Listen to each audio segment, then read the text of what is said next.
Hi, I'm Shannon Goris, and I'm happy to share with you today some ways we can get back to feeling and finding the divine, that flow, that sense of connection with all things, ease, perhaps joy.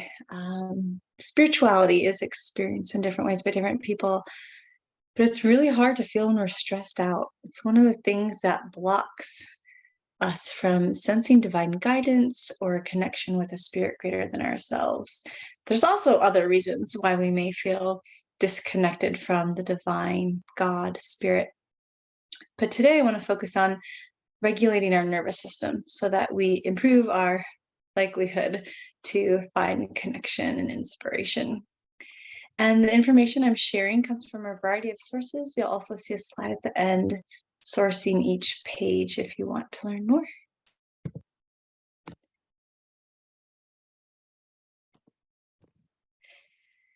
We can start by noticing with our senses what's around us. We might take a moment to notice with our sense of sight, any of the colors in the room, lines and shapes, where everything is at, including above and behind us. Then we can let our eyelids close down, come to our sense of hearing, listening for the softest sounds,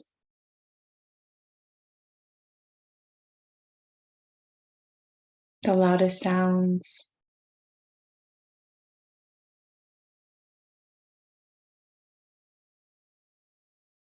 Noticing any sounds that we like the most in this moment, or the absence of sound. Coming to our sense of smell, we might take some long, deep breaths in through the nostrils, or maybe quick, short breaths like the bear. Noticing the smell of this place. Anything familiar, unfamiliar?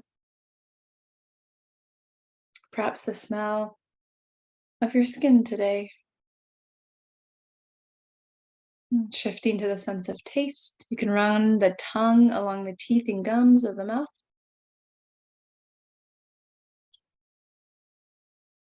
Find any flavors from the day.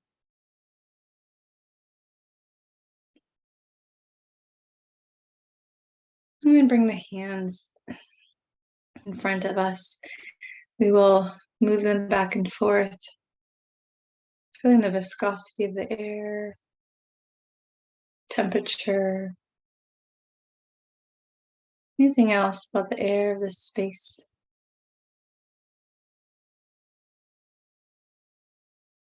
And bringing the hands slowly toward one another, compressing the air between them. We'll let the fingers eventually find their way to the texture of skin, letting the fingers run along palms and back of the hand. And any other textures you have on or near you. Clothing, hair. And letting the mind's eye come down into the bottom of the body where we are touching chair, earth, whatever's below us. Notice how it's touching us back.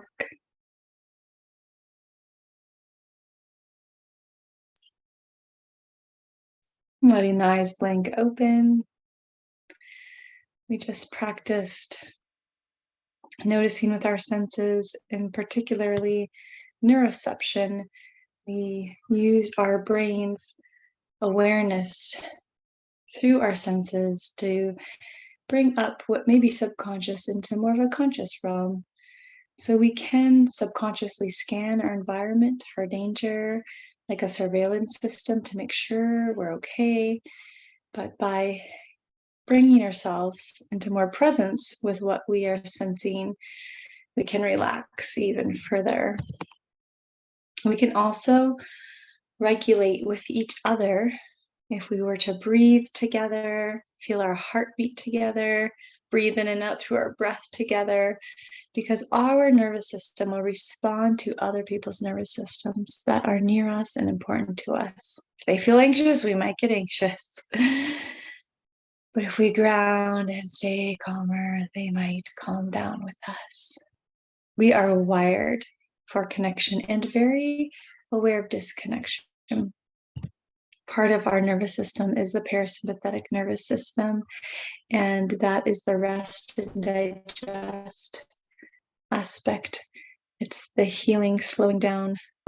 And as you can see here, the vagus nerve, which spreads throughout all these different organs, keeps everything in connection. So if we're feeling anxious or stressed, our heart beats faster, our lungs beat faster, and there is communication. So that vagus nerve, we talk about soothing a lot from the main stem, from the throat into the chest. So stress is when we're not in the parasympathetic nervous system. It's when we're in the sympathetic nervous system doing fight and flight response. But it's helpful for us to ask the question, how do we conceptualize stress? What does it mean for you? Do you have good stress and bad stress? Does stress put you into overwhelm automatically? You might also ask, what are the spiritual concepts of stress? Does stress mean we're not trusting God? Is stress just a part of life, like suffering is part of existence, or at least due to attachments? Is stress because we don't remember that we are already part of the whole and being taken care of? These are 3 different possible explanations coming from 3 different religious systems. I'm curious what your religion or spirituality would say about why humans experience stress and what the goal is of relieving stress. If we need to regulate our nervous system to calm ourselves down, let cycles complete themselves, and come back to a state of rest and relaxation, what would the goal of doing that be? Of not being stressed out? Happiness? Service? Other? Multiple possible goals. You can pause this video anytime if you want to jot down your own personal answers to these questions. So our nervous system will go into different states based on the stress that we're experiencing in the moment.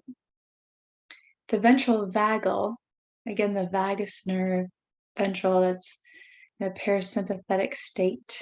We are in an I can mode. I can do this. I can face whatever is around me. I have creative courage. It's like a mammalian playground. Let's see what's possible here. We can figure this out. But if we get into stress and we go into the sympathetic nervous system, we feel that we must fix something that's wrong, it's unjust, it could be better. Like a fish that's either predator or prey, we might go into fight or flight response. I need to confront this situation, or I need to flee from this situation. It's too bad, too difficult. And if we experience a lot of stress, we might go into freeze, where we feel like something needs to change, but we can't address it. Like a deer in headlights, we are immobilized. And then the dorsal vagal is when it's so overwhelming, we just can't. We can't respond. We can't even accept that it's happening, and we shut down like a turtle in the shell for self-protection. So again, if you have your pen or pencil and paper handy, I'd love for you to complete each of these sentences. So when I am in, we'll put the nervous system state, and then you can write the world is. And whatever first pops into your mind or second pops into your mind, you can put here. And then you can also write God or spirit is.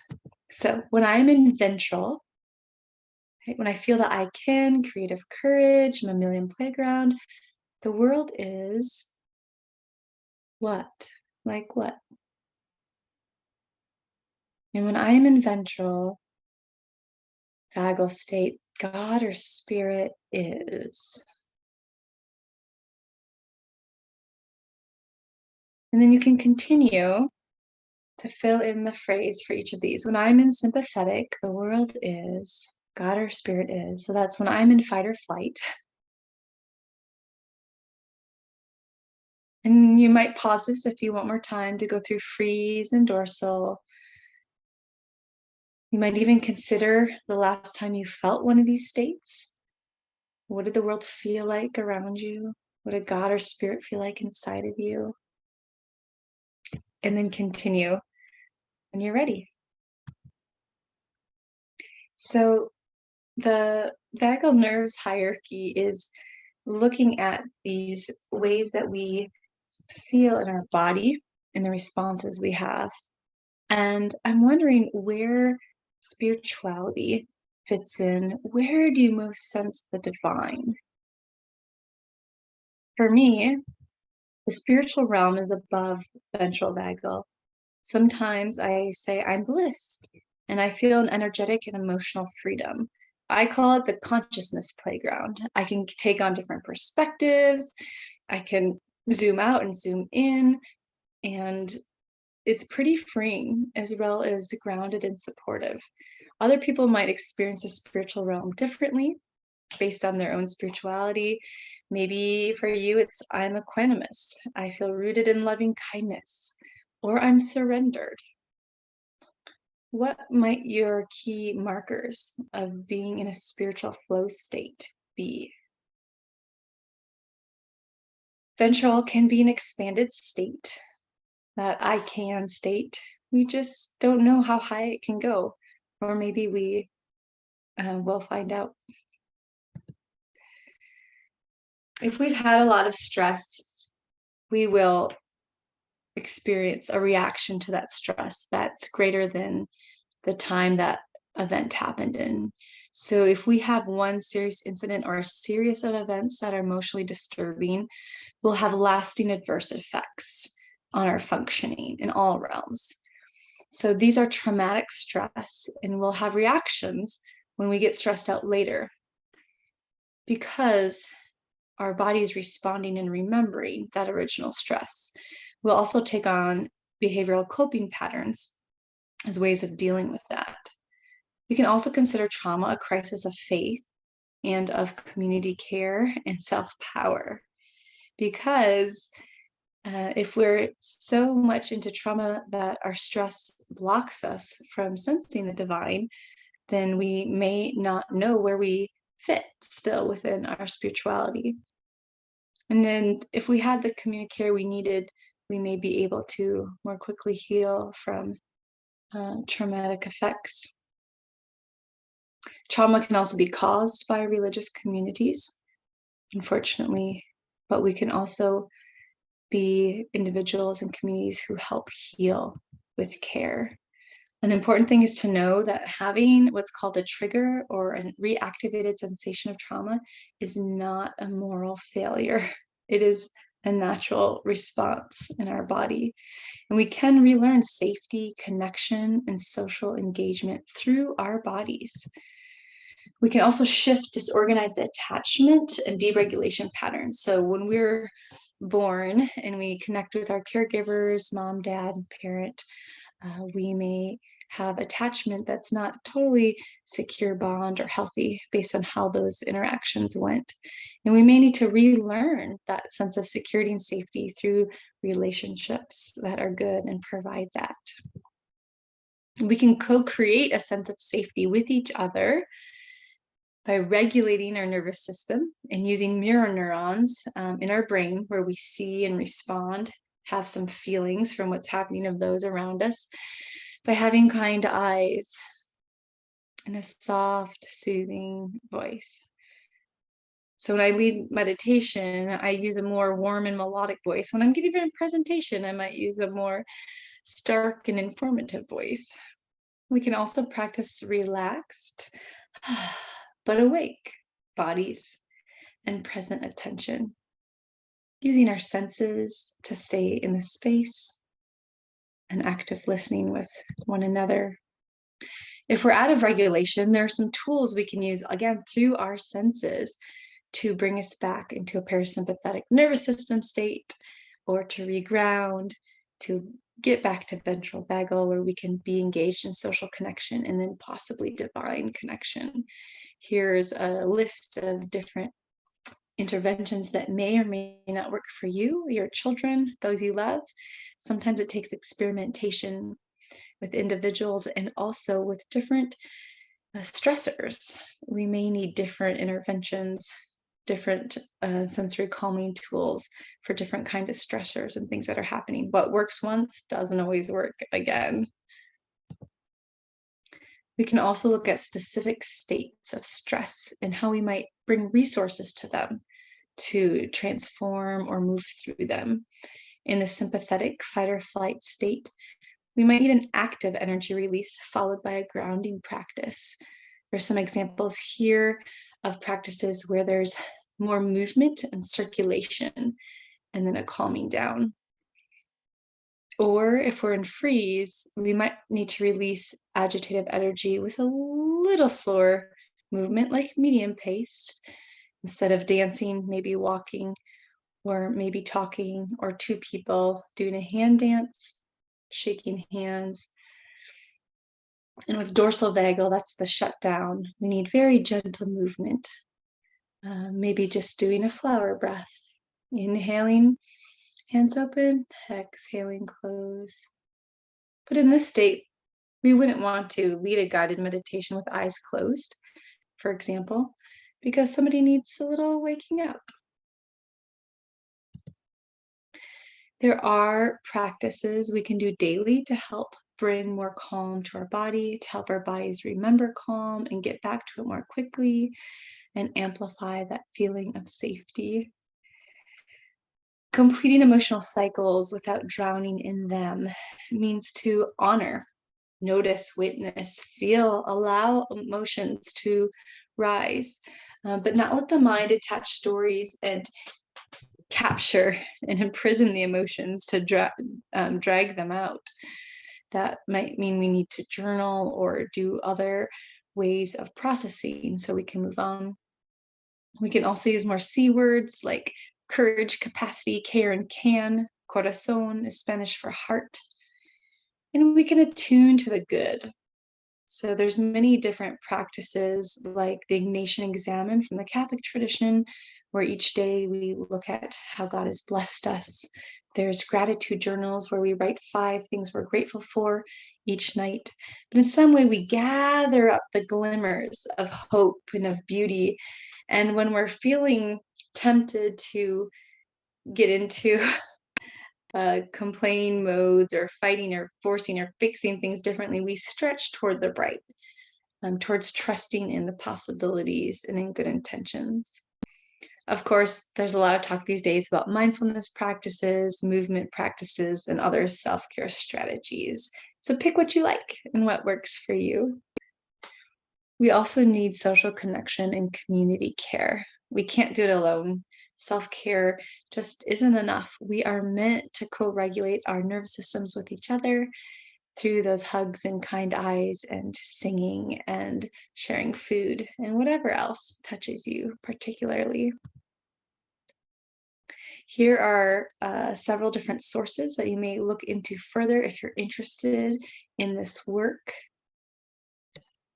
And I'd love to know what questions you have, or responses, comments. Please feel free to reach out via email, find my information, and I hope you have a great time exploring how you can find the divine more quickly, more often, more regularly, by regulating your nervous system, coming to ventral vagal, and expanding from there.